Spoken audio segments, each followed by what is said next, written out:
Hello everyone, welcome back to SSB crack exams. मैं हूं अनुराधा और आज के सेशन में हम कुछ इंपॉर्टेंट कंजंक्शन के बारे में रूल्स डिस्कस करने जा रहे हैं, जिसके बारे में as a defence aspirant all of you must know, क्योंकि आपके जो अपकमिंग डिफेंस एग्जामिनेशन है उसमें इंग्लिश से इस तरह के क्वेश्चंस पूछा जाता है जिसमें you should know about the rules of the different grammar and the different parts of speech in English. So one of the most important parts of speech is conjunction, और इस conjunction topic को लेके बहुत बच्चों में एक सवाल रहता है, confusion रहता है कि कौन सा conjunction हमें कैसे use करना है, what shall be the structure of usage of a particular conjunction in a sentence, और किसके साथ मुझे क्या से use करना है, कहाँ पे error अगर हमें दिखे, जैसे आपको पता है कि topic आती है स्पॉटिंग एरर्स के नाम से, वहां पे आपको सेंटेंस में ग्रामेटिकल एरर्स जो है पॉइंट करना पड़ता है, तो कैसे हमें पता चले that the conjunction has been correctly used और नॉट। तो आज के सेंटेंस में सेशन में जो है हम लोग एक फुल एक्सप्लेनेशन देखने जा रहे हैं, एक फुल डिटेल सेशन होगा जिसमें we are going to see about the most important 25 plus conjunction rules that you should know and that will come very handy to you when you are going to take your defence competitive exams. तो before we begin with these rules, let us see first of all what is the conjunction. Conjunction को एक glue word भी कहा जाता है because it's a word और phrase that usually connects. Now what does it connect? It connects words, it connects phrases, it connects clauses, and it also connects sentences together. Example देख लेते हैं। Jessica and James are twins. Jessica और James twins है, तो यहाँ पे जो दो words को join किया जा रहा है, Jessica and James, and the word that is joining these two words is and. So and is a conjunction. She worked hard yet she failed. यहाँ पे दो sentences है, she worked hard and she failed. इन दो sentences को join कर रहा है conjunction yet. And therefore this conjunction yet, okay, is a glue word. It is connecting the two sentences. Similarly, I went to play although it was hot outside. Here we can see two clauses. I went to play, it was hot outside. तो इन दो clauses को join कर रहा है although. So although here is a conjunction. Okay, so now we are going to look into these conjunctions in a much detailed manner. We will also know some important rules, some golden rules which will help you to point out if there is an error of conjunction in a sentence, or it will also help you to know how to use in a conjunction properly in a sentence. First and foremost, pattern बहुत अच्छे से आपको follow करना पड़ेगा। Conjunction को use कैसे करते हैं?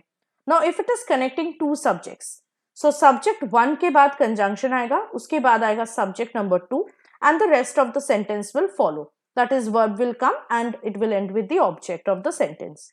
अगर दो सेंटेंसेस को कनेक्ट कर रहा है तो कैसे कनेक्ट करेगा? फर्स्ट सब्जेक्ट, उसका वर्ब और ऑब्जेक्ट आएगा पहले, यानी 1 एसवीओ ऑर्डर का सेंटेंस आएगा, उसके बाद कंजंक्शन यूज होगी and the next sentence will come which will consist of the second subject followed bye it's verb and its object. Example देख लेते हैं। Mary and Rita are known for their hard work. You can see subject 1 here is Mary, followed by the conjunction and, followed by subject number 2 Rita, followed by their verb are known and the object for their hard work. अगर sentences को connect करता तो कैसे होता? Mary is known for her hard work. Mary is subject 1, followed by its verb, followed by its object. Known for hard work is known as verb, sorry. For her hard work is the object. Then the conjunction will come but. But is a conjunction here, followed by the second subject. Rita is known, its verb, for her procrastination, its object. So like this is the basic pattern in which conjunctions are used in a sentence, or when they are connecting, it's connecting two words in a sentence. Now we will also know certain terms, और हमें ये भी पता चलेगा कैसे आपको और किस context में आपको इन conjunctions को use करना है. This is a very important list, so pay attention to it please. We will start with additives. What are additives? ये conjunctions जो है sentences को explain करता है या फिर sentences के साथ कोई extra information जुड़ता है. For that, it helps to add something by using conjunctions like and, also, as well, either or, neither nor, as well or else. Introduction के लिए use करते हैं for instance, to illustrate, in particular. Reference के लिए conjunctions that are used are speaking about, considering, regarding, the fact that, similarity के लिए in the same way, equally, likewise, in a like manner, ये conjunctions use होते हैं. Identification के लिए namely, specifically use होता है. और क्लैरिटी के लिए या कोई चीज को इलेबोरेट करने के लिए, that is to say, to put it in this way, in another way, in other words, ये कंजंक्शंस आप यूज कर सकते हैं. सिमिलरली अगर आपको कुछ कॉन्ट्रास्ट में बताना हो, यानी कोई सेंटेंस के बाद अगर आपको उसका ऑपोजिट कुछ बताना हो, तो आपको एडवर्सेटिव्स यूज करना पड़ेगा. एडवर्सेटिव्स में आता है कॉन्ट्रास्ट समझाने के लिए but, by the way, while, on the other hand, in contrast to, still जैसे conjunctions. Emphasis के लिए आप even more, above all, indeed, besides use कर सकते हैं. Concession के लिए but, even so, above all, indeed, however, nevertheless use कर सकते हैं. कोई चीज को dismiss करने के लिए आप either way, in either way, whichever happens, even supposing use कर सकते हैं. और कोई भी स्टेटमेंट को रिप्लेस करने के लिए, उसी को करेक्ट करने के लिए आप फॉलोइंग स्टेटमेंट को और एटलीस्ट, रादर, इंस्टेड से जुड़ सकते हैं. इसके बाद आता है कॉजल कंजंक्शंस. ये आपको कॉज एंड इफेक्ट देता है, मतलब ये आपको कारण या उसका इफेक्ट बताते हैं. जैसे अगर आप किसी चीज का कारण बताना चाहते हो, so you can use in the view of, as, since, for the reason that, because of, as. Condition, कोई शर्त के लिए आप on the condition, provided that, if, provided that, whether, unless use कर सकते हैं. किसी चीज का रिजल्ट या इफेक्ट बताने के लिए henceforth, thus, in the result of, as a consequence of use कर सकते हैं. पर्पस बताने के लिए you can use for the purpose of, in the hope that, of that, so that, in order that. consequence के लिए आप use कर सकते हैं under the circumstances of, if not, that being the case. और कुछ चीज को रिस्पेक्टिवली बताने के लिए you can use in respect to, otherwise, apart from that, in other respects. इसके बाद आता है क्रोनोलॉजी या एक लॉजिकल सीक्वेंस समझाने के लिए सीक्वेंशियल कंजंक्शंस. इसमें आप ऑर्डिनल्स यूज कर सकते हो, like firstly, first, to begin with, to start with, to commence with, lastly, and so on. Continuation के लिए आप बोल सकते हो then, next, in support of, moreover, furthermore, subsequently. Resumption के लिए you can use to get back to the point, to resume, anyhow, anyway. That means if you want to return to the point you're talking about. Conclusion के लिए आप बोल सकते हो to conclude as a final point, lastly, finally, eventually, at last, in the end. Digress करने के लिए topic से you can use to change the topic, by the way, incidentally. और समरी करने के लिए, समेशन करने के लिए you can use to summarize all together, to put it in brief. Okay, तो ये बहुत ही इंपॉर्टेंट वर्ड्स है या फ्रेजेस है आप बोल सकते हो, जिनको आप डिफरेंट कॉन्टेक्स्ट और पर्पज में यूज कर सकते हैं. They are all conjunctions. Now we will look into each and every kind of conjunction and we will know how to use them. Starting with coordinating conjunction, जिसको आप short में fan boys भी कहते हो. Okay, this coordinating conjunction basically दो words या दो main clauses को जोड़ता है. Now you should remember that coordinating conjunction के तुरंत बाद ही उसका मेन क्लॉज जो है आना चाहिए. आपको कोई भी सेंटेंस कोऑर्डिनेटिंग कंजंक्शन से स्टार्ट नहीं करनी है. जैसे इफ यू से but I don't like T, I like coffee, ये गलत है, क्योंकि बट से, which is a coordinating conjunction, उससे आप जो है सेंटेंस को स्टार्ट कर रहे हो. तो आपको क्या करना है, I don't like T but I like coffee. ठीक है, तो बट जो है बिल्कुल मिडिल में आएगा. It will not be at the beginning of the sentence. Now we will look into subordinating conjunction. आपको पता है सबऑर्डिनेट कंजंक्शन एक इंडिपेंडेंट क्लॉज यानी एक मेन क्लॉज और एक डिपेंडेंट क्लॉज यानी सबऑर्डिनेटिंग क्लॉज को जुड़ता है. इसका दो पैटर्न या फॉर्मूला है जिससे आप यूज कर सकते हो इनको सेंटेंसेस में. एक हो सकता है पहले आप इंडिपेंडेंट क्लॉज यानी मेन क्लॉज यूज करो, उसके बाद आप सबऑर्डिनेटिंग कंजंक्शन का यूज करो और लास्ट में डिपेंडेंट क्लॉज को यूज करो. या फिर पहले आप पहले आप सबऑर्डिनेटिंग कंजंक्शन को यूज करो, फिर डिपेंडेंट क्लॉज को यूज करो और लास्ट में इंडिपेंडेंट क्लॉज को यूज करो. Okay, so basically what happens is independent clause can come in the beginning or at the end of the sentence when you are using subordinating conjunction, but the subordinating conjunction should always be followed by the dependent clause. ये I hope आप लोगों को समझ में आ गया है. Examples देख लेते हैं फर्स्ट पैटर्न को फॉलो करते हुए. इंडिपेंडेंट क्लॉज, सबऑर्डिनेटिंग कंजंक्शन और डिपेंडेंट क्लॉज वाला. I am not going to work, ये हमारा मेन क्लॉज है या इंडिपेंडेंट क्लॉज है, because this is subordinating conjunction I am sick, this is dependent clause. इसको आप सेकेंड फॉर्मेट में भी लिख सकते हो, कैसे? Because I am sick I am not going to work. तो पहले आ जाएगा आपका सबऑर्डिनेटिंग कंजंक्शन, उसके बाद आ जाएगा डिपेंडेंट क्लॉज, और लास्ट में मेन क्लॉज या इंडिपेंडेंट क्लॉज। अब हम लोग देखते हैं नेक्स्ट का टाइप ऑफ कंजंक्शन की ओर बढ़ेंगे, विच इज कोरिलेटिव कंजंक्शन। ये इंपॉर्टेंट है, इनके लिए मैंने आपके लिए स्ट्रक्चर्स प्रोवाइड किए हैं, तो ये स्ट्रक्चर या फॉर्मूला को फॉलो करते हुए आप इन कंजंक्शन को सेंटेंसेस में यूज कर सकते हो। पहले देखेंगे नॉट ओनली बट ऑल्सो को कैसे यूज किया जाता है। इसमें पहले सब्जेक्ट आएगा, उसके बाद नॉट ओनली का यूज होगा, उसके बाद वर्ब आएगा, उसके बाद बट ऑल्सो आएगा, फिर उसके बाद और एक वर्ब आएगा, और लास्ट में ऑब्जेक्ट आएगा। जैसे Clara not only sings but also dances, ठीक है। और अगर यहाँ पे ऑब्जेक्ट आप देना चाहते हो every weekend, you can also put it, but it should come after dances every weekend. Okay, second either, या फिर और अगर आपको यूज करना है, पहले subject followed by either, followed by verb, followed by or, followed by verb, and then lastly object, like Clara either sings or dances every weekend. Either or को अगर आपको सेकंड वे में यूज करना है तो आप ईदर को पहले यूज कर सकते हो सेंटेंस के बिगिनिंग में, उसके बाद सब्जेक्ट को, फिर और, फिर दोबारा एक दूसरा सब्जेक्ट को, फिर लास्ट में वर्ब और ऑब्जेक्ट। जैसे ईदर क्लारा और Sarah plays badminton. No sooner did का यूज होता है नो सूनर डिड के बाद दैन का यूज होता है, जैसे no sooner did she arrive home than he came. Hardly और स्केर्सली के बाद हैड का यूज होता है और उसके बाद व्हेन यूज होता है। हार्डली और scarcely had I come home when my parents reached.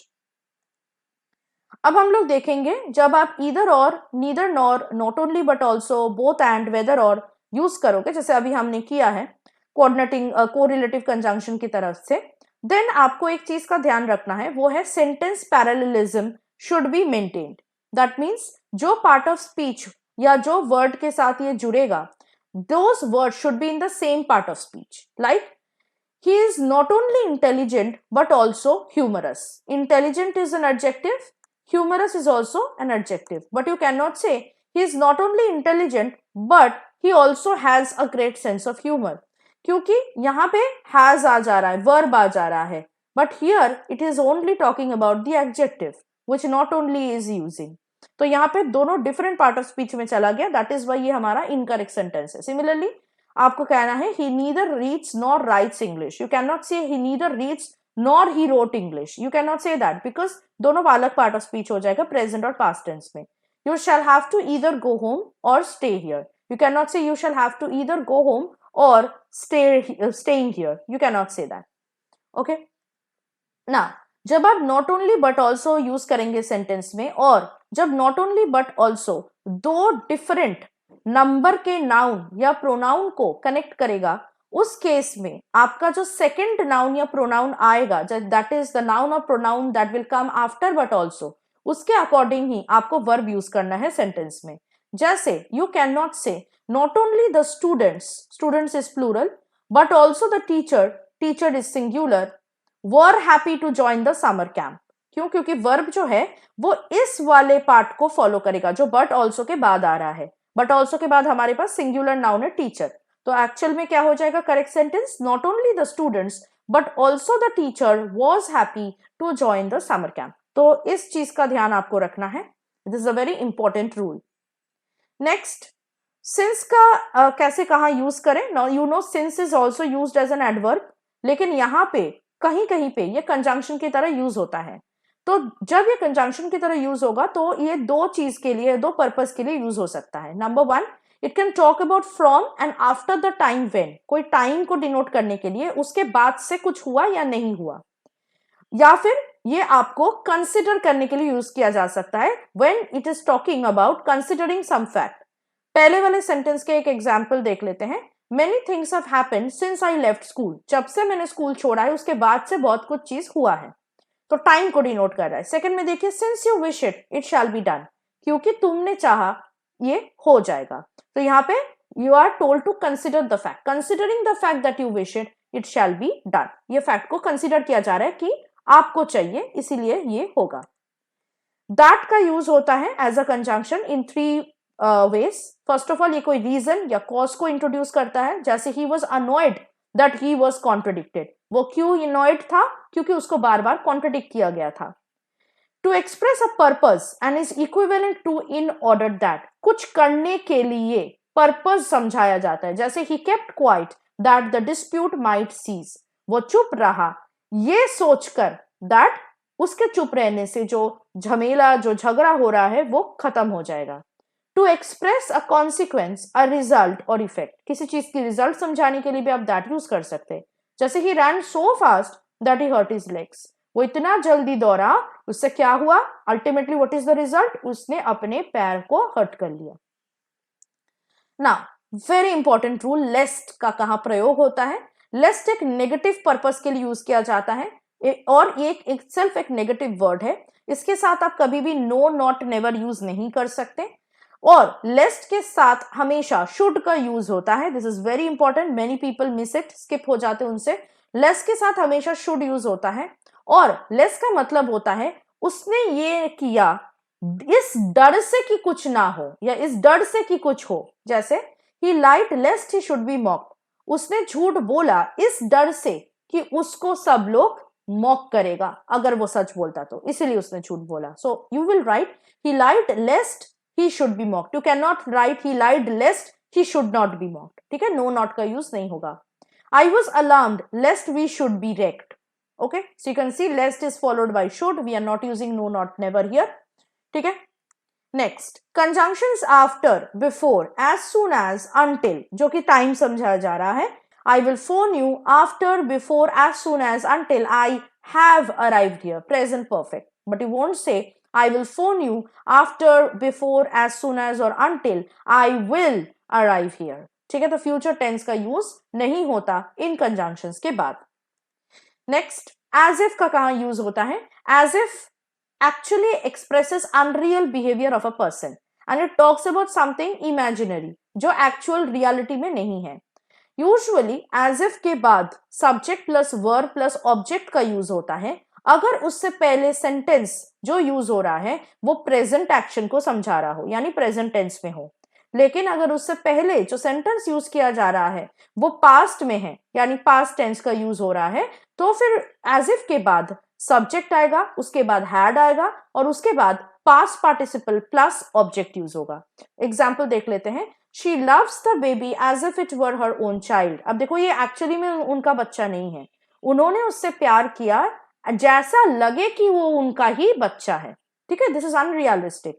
Now you can see as if से पहले जो सेंटेंस यूज किया जा रहा है उसमें सिंपल प्रेजेंट टेंस है, लव्स इज प्रेजेंट. ओके, सो इसीलिए इसका फॉर्म क्या हो जाएगा? एज इफ के बाद सब्जेक्ट इट, उसके बाद आएगा वर और उसके बाद ऑब्जेक्ट हर ओन चाइल्ड.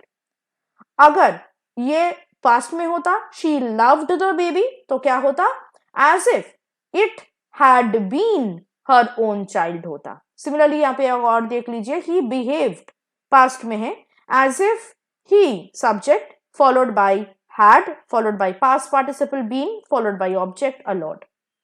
ठीक है, तो ये सेंटेंस के फॉर्मेट को आपको ध्यान में रखना है whenever you will get question from as if, या फिर अगर आपको कोई भी सेंटेंस दिख रहा है जहां पे as if यूज हुआ है और गलत वे में ये फॉर्मेट को यूज किया गया है तो आप वहां से एरर को पॉइंट आउट कर सकते हैं. ठीक है, चलिए नेक्स्ट. नो सूनर के बाद वर्ब प्लस सब्जेक्ट यूज होता है और देन यूज होता है नो सूनर के साथ. जैसे no sooner had I reached the station then the train left. ठीक है, had plus subject I. No sooner did the bell ring than all the students rushed in. Next, conjunction both जब use होगा तो उसके बाद हमेशा and का use होगा as well as का नहीं. So you won't say both Rani as well as Kajal came. This will be incorrect. So what will be the correct sentence? Both Rani and Kajal came. Nothing else should be followed by but and not by than. So you will not say Mr. Bureaucrat, this is nothing else than red tapeism. It is wrong. It should be this is nothing else but red tapeism. Although के बाद yet use करना आवश्यक है. अगर yet नहीं भी हो तो although के बाद जो सेंटेंस या क्लॉज आ रहा है it should be separated with a comma. जैसे you will not say although Manohar is hardworking but he does not get a job. This is incorrect. Correct क्या होगा? Either you can say although Manohar is hardworking yet he does not get a job, और अगर आप yet नहीं use कर रहे हो तो it should be although Manohar is hardworking, comma he does not get a job. इसके बाद आता है scarcely या hardly का यूज. scarcely या hardly के बाद when यूज होता है, not than. तो आप ऐसे नहीं बोल सकते scarcely had she arrived than she had to leave again. No, it should be scarcely had she arrived when she had to leave again. rather और other के यूजेज के बाद than यूज होगा. जैसे I would rather die than beg. The journey by road to Ladakh is not recommended to anyone other than the most experienced biker. Between के साथ हमेशा and use होता है, to का यूज नहीं होता. बहुत बच्चे इसमें कंफ्यूज हो जाते हैं, between के साथ to यूज कर देते हैं, but that is wrong. Between will always be followed by and. So if you say this train runs between Delhi to Mumbai, it is incorrect. Correct sentence will be this train runs between Delhi and Mumbai. What with and एक important conjunction pair है जो ये combination को use किया जाता है basically किसी चीज को इंट्रोड्यूस करने के लिए सेंटेंस में in order to indicate it that it is the cause of something. तो cause के हिसाब से एक रीजन के हिसाब से इसको सेंटेंस में यूज किया जाता है. कैसे यूज करेंगे आप? What with school and sports, she is always busy. मतलब स्कूल और स्पोर्ट्स के लिए वो हमेशा बिजी रहती है. I am very tired. What with traveling all day yesterday and having a disturbed night. मैं tired हूँ. क्यों हूँ tired? क्योंकि कल मैंने पूरा दिन ट्रैवल किया है और मेरा रात भी डिस्टर्ब्ड था, वो पीसफुल नहीं था. So what with and is used to introduce the reason in a sentence. इस बार आता है so as और as का यूज. वेरी इंपॉर्टेंट है, इसमें बहुत बच्चों को कंफ्यूजन होती है. so as जब कंजंक्शन की तरह आप यूज करोगे, it is basically to show similarity between two objects, persons और सब्जेक्ट्स. लेकिन हमेशा so as नेगेटिव पर्पस यानी नेगेटिव सेंटेंसेस में यूज होती है. On the other hand as भी दो ऑब्जेक्ट, दो लोग या फिर दो सब्जेक्ट के बीच में सिमिलैरिटी समझाते हैं. लेकिन ये पॉजिटिव सेंटेंसेस में भी आप यूज कर सकते हैं और नेगेटिव सेंटेंसेस में भी. So you have to be really careful. Example देख लेते हैं. She is not so intelligent as her sister. Negative sentence है, इसमें हम लोग नॉट सो एज यूज कर रहे हैं, सो एज का यूज कर रहे हैं. Now if you want to use the similar sentence she is not as intelligent as her sister is, तो भी ये सही है क्योंकि एज हम नेगेटिव सेंटेंस में भी यूज कर सकते हैं. In fact, it is also used in positive sentence like she is as intelligent as her sister is. ये positive है. लेकिन अगर आप so as को positive में use करने जाओगे and you say she is so intelligent as her sister is, तो फिर वो गलत हो जाएगा. ठीक है?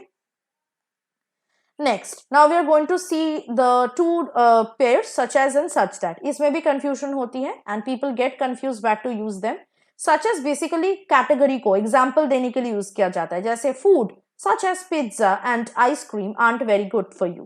यहाँ पे एग्जाम्पल दिया जा रहा है किस तरह के खाना आपके लिए अनहेल्दी है. Pizza and ice cream. So such as is denoting a particular category of food here. Such that basically आपको किसी चीज की डिग्री समझाते हैं. कुछ ऐसा चीज इस हद तक हुआ that something else happened.